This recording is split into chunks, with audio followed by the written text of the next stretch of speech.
সম্মানিত কৃষক ভাইরা, আসসালামু আলাইকুম। আমি এখন অবস্থান করছি বগুড়া জেলা শিবগঞ্জ উপজেলার করতকুলা গ্রামের। এই করতকুলা গ্রামেরই আমাদের এক লিড ফার্মার রতন ভাই বেগুন চাষ করেছেন। সরাসরি তার মুখ থেকে আমি তার বেগুন চাষ সম্পর্কে শুনবো। ভাই আসসালামু আলাইকুম। ওয়ালাইকুম সালাম। ভাই আপনার নাম এবং পরিচয়টা একটু বলবেন? আমার নাম মোহাম্মদ রতন, গ্রাম করতকুলা, থানা শিবগঞ্জ, জেলা বগুড়া। ভাই এই যে আপনি যে বেগুনটা চাষ করছেন, এই বেগুনটা কোন কোম্পানির এবং কি নাম? এটা ইয়ার মালিক শীত কোম্পানির প্রীতম জাত।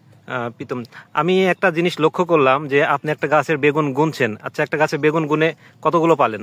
দেখেন, আপনি নিজের চোখে দেখেন, এখানে মোটামুটি বড় হয়েছে 30-32টা বেগুন বড় হয়েছে, আর ছোট বাদ দিয়ে একটা গাছে 30 থেকে 32টা বেগুন। এটা মানে বড় সাইজ, আরো ছোট আছে। ছোট মানে এটা কি একটা গাছে ফলন আসছে না প্রতি গাছে? প্রায় গাছে এরকমই। আরেক একটা গাছ আমাদের দেখান তো। দেখেন এই পাশে গাছ দেখেন, এখানে কত বেগুন ধরছে। দর্শক আপনারা দেখেন, তার পাশে আরেকটা দেখেন, এই গাছ দেখেন, আসলে পাতার নিচে শুধু বেগুন। এই গাছ দেখেন, এই গাছ দেখেন, বেগুন। আরে মানে খালি বেগুন আর বেগুন, পাতার নিচে শুধু বেগুন।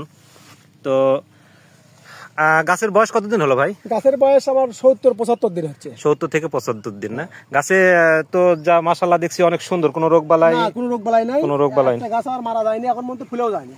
আচ্ছা, তো ঠিক আছে রতন ভাই, ভালো থাকবেন। আসসালামু আলাইকুম। দোয়া করেন।